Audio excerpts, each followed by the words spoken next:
मेघनाद का भयंकर युद्ध। मेघनाद डंका बजाकर किले से चला और पुकार कर कहने लगा, कौशल के धनुर्धुर दोनों भाई कहाँ हैं?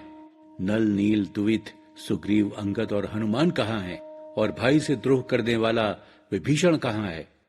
आज मैं उन सबको मार डालूंगा। इतना कहकर वो दनादन बाण छोड़ने लगा, मानो बहुत पंख वाले सर्प दौड़े जा रहे हों। रीछ, वानर जहां तहां भाग चले। सभी को उसने पूरी तरह छका दिया। फिर उसने सबको 10-10 बाण मारे। बाण लगते ही वानर वीर पृथ्वी पर गिर पड़े। वानर सेना को बेहाल देखकर हनुमान जी क्रोध करके पहाड़ को उखाड़कर उसे मेघनाद के ऊपर छोड़ दिया। ये देखकर वो आकाश में उड़ गया। हनुमान जी के बार बार ललकारने पर भी वो सामने नहीं आया। फिर मेघनाद प्रभु को बुरा भला कहने लगा, उन पर अस्त्र शस्त्र चलाने लगा। प्रभु ने खेल ही में उन सब अस्त्र शस्त्रों को काट डाला। फिर वो आकाश में जाकर अंगारे बरसाने लगा।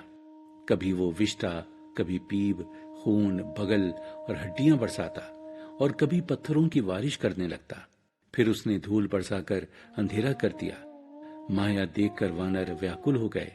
तब श्री राम ने एक ही बाण से सब माया काट दी। अब लक्ष्मण जी प्रभु की आज्ञा लेकर आगे बढ़े। फिर क्या था, वानर वीर राक्षसों पर टूट पड़े और उनका संहार करने लगे। मार काट से खून गड्ढों में भर भर कर जम गया।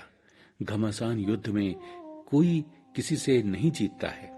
राक्षस माया और छल कपट का सहारा लेते हैं। क्रोध में आकर लक्ष्मण जी ने दुष्ट मेघनाद के रथ को तोड़ डाला, सारथी के टुकड़े टुकड़े कर डाले। लक्ष्मण जी को मूर्छा। लक्ष्मण जी उस पर अनेक प्रकार से प्रहार करने लगे। मेघनाद ने मन में विचार किया कि अब तो प्राण संकट में है, ये तो मेरे प्राण ही हर लेंगे। तब उसने वीर घातनी शक्ति चलाई, जो लक्ष्मण जी की छाती में लगी। शक्ति लगने से उन्हें मूर्छा आ गई। तब निर्भय होकर वो लक्ष्मण जी के पास चला आया। अगणित राक्षस योद्धा उन्हें उठाने की कोशिश कर रहे हैं, परंतु जगत के आधार शेष जी उनसे कैसे उठते। तब सबके सब लजाकर चले गए। संध्या होने पर दोनों ओर की सेनाएं लौट पड़ी। सेनापति अपनी अपनी सेनाएं संभालने लगे। तब करुणा के सागर श्री राम जी ने पूछा कि लक्ष्मण जी कहाँ हैं? तब हनुमान जी उन्हें लेकर मूर्छित पड़े लक्ष्मण जी के निकट पहुंचे। छोटे भाई को मूर्छित देखकर श्री राम जी को बड़ा दुख हुआ। जामवंत जी बोले, यहाँ लंका में एक सुषेण वैद्य रहता है, उसे ले आने के लिए किसको भेजा जाए? तब हनुमान जी लघु रूप धरकर सुषेण वैद्य को उसके घर से उठा लाए। सुषेण ने आकर प्रभु के चरणों में सिर नवाया। नाड़ी देखकर उसने पर्वत और औषधि का नाम बताया और कहा कि हे पवन पुत्र, प्रातः होने से पहले इस औषधि को ले आओ। हनुमान जी का बूटी लेने जाना और कालनेमी की माया। हनुमान जी संजीवनी बूटी लेने चल पड़े। गुप्तचर ने सब हाल रावण को बताया तो रावण तुरंत कालनेमी के घर गया। रावण ने उसे सब हाल बताकर काम बताया। कालनेमी बोला, हे लंकेश, तुम्हारे देखते देखते जिसने नगर जलाकर खाक कर दिया, उसका मार्ग भला कौन रोक सकता है? उसने रावण को बहुत प्रकार से समझाया। इस पर रावण बहुत क्रोधित हुआ। कालनेमी ने सोचा कि इस दुष्ट के हाथों मरने से अच्छा है कि भगवान के दूत के हाथों मरूं। उसने मार्ग में जाकर माया रची। एक मंदिर, तालाब और सुंदर बाग बनाया। हनुमान वहां विश्राम के लिए उतरे। मुनि का वेश धरे कालनेमी बोला कि राम रावण का युद्ध हो रहा है, निश्चय ही श्री राम जीतेंगे। तुम सरोवर में स्नान करके आओ, मैं तुम्हें दीक्षा दूंगा। हनुमान जी सरोवर में स्नान करने उतरे तो एक मगरी ने हनुमान जी का पैर पकड़ लिया। हनुमान जी ने उसे मार डाला। तब वो दिव्य रूप धारण करके आकाश में चली गई। जाते जाते उसने बताया कि हे तात, ये मुनि नहीं, घोर निशाचर है। हनुमान जी की भरत जी से भेंट। हनुमान जी निशाचर के पास लौटे और उसे अपनी पूंछ में लपेटकर पछाड़ डाला। मरते समय उसने राक्षस शरीर प्रकट किया। उसने राम राम कहकर प्राण त्याग दिए। हनुमान जी ने पर्वत को देखा, पर सुषेण द्वारा बताई औषधि को पहचान न सके। तब उन्होंने पर्वत को ही उखाड़ लिया। पर्वत लेकर हनुमान जी रात में ही आकाश मार्ग से दौड़ चले और अयोध्यापुरी के ऊपर पहुंचे। भरत जी ने कोई राक्षस जानकर बाण मारा तो हनुमान जी राम राम कहते मूर्छित होकर पृथ्वी पर गिर पड़े।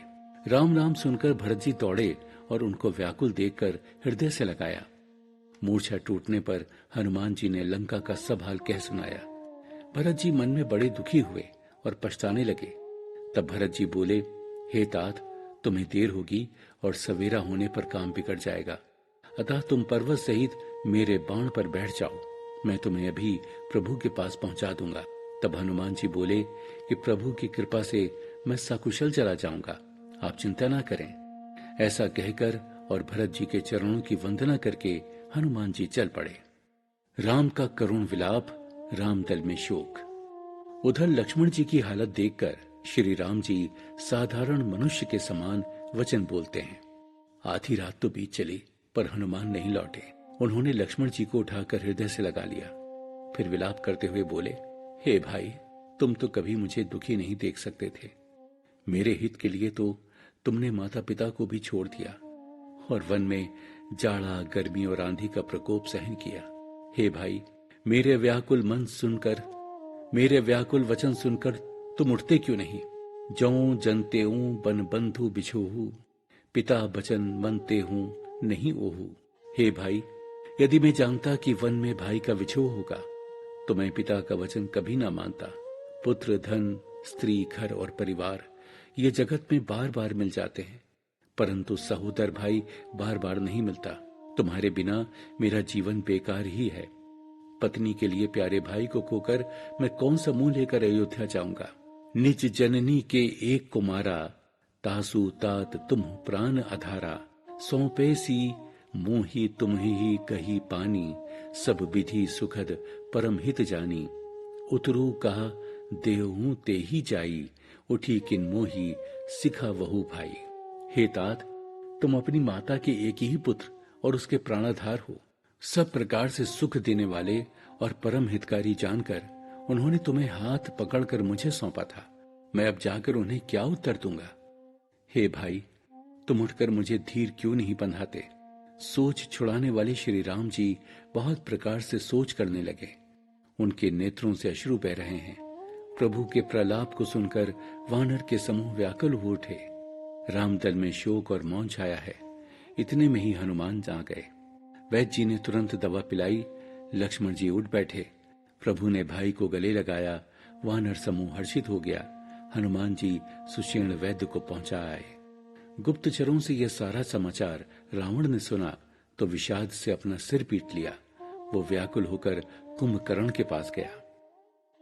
कुंभकर्ण को जगाना और रणभूमि में जाना। बहुत उपाय और कोशिश करने पर ही कुंभकर्ण को जगाया जा सका। तब कुंभकर्ण ने पूछा, हे भाई, तुम्हारा मुख मलिन क्यों है? क्या बात है? तुम व्याकुल दिखाई दे रहे हो। रावण ने सीता हरण से लेकर अब तक का सारा वृतांत कह सुनाया। फिर बोला, हे भाई, वानरों ने सब राक्षसों को मार डाला। बड़े बड़े योद्धा भी खेत रहे। दुर्मुख, देवशत्रु, नरांतक, अतिकाय और अकंपन तथा महोदर आदि सब मारे गए। तब कुंभकर्ण बोला, हे भाई, सीता का हरण करके तुमने बहुत बुरा किया, फिर भी तुम कल्याण चाहते हो। तुमने उस परम देवता का विरोध किया जिसके शिव, ब्रह्मा आदि देवता सेवक हैं। तुमने मुझे पहले क्यों नहीं जगाया? पर अब बहुत देर हो चुकी है। हे भाई, अब अंतिम बार गले मिल लो। मैं जाकर उन प्रभु के दर्शन करूं। वो प्रभु के प्रेम में मग्न हो गया। कुंभकर्ण विभीषण संवाद। ऐसा सुनकर रावण ने मदिरा के घड़े और अनेक भैंसे मंगवाए। भैंसे खाकर और मदिरा पीकर कुंभकर्ण बिजली के समान गरजने लगा। मद से चूर हो बिना सेना लिए ही रणभूमि की ओर चल पड़ा। उसे देखकर विभीषण आगे आए और उसके चरणों में गिर पड़े। कुंभकर्ण ने छोटे भाई को उठाकर गले से लगा लिया। विभीषण ने कहा, हे तात, मैंने भाई रावण के हित की बात कही, उसे समझाया, पर उसने मुझे लात मारी। ग्लानि के मारे मैं रघुनाथ जी की शरण में आ गया। कुंभकर्ण बोला, हे भाई सुन, रावण तो काल के वश में हो गया है। वो कोई अच्छी बात नहीं मानेगा। पर हे विभीषण, तू धन्य है। तू राक्षस कुल का भूषण हो गया है। तूने अपने कुल को दैदीप्यमान कर दिया। जो सुख के समुद्र श्री राम जी की शरण में आया, तूने उन्हें भेजा। हे भाई, मन, वचन और कर्म से कपट त्याग कर श्री राम जी का भजन करना। अब तो मैं भी मृत्यु के निकट ही हूं। मुझे अपना पराया कुछ नहीं सूझ रहा है।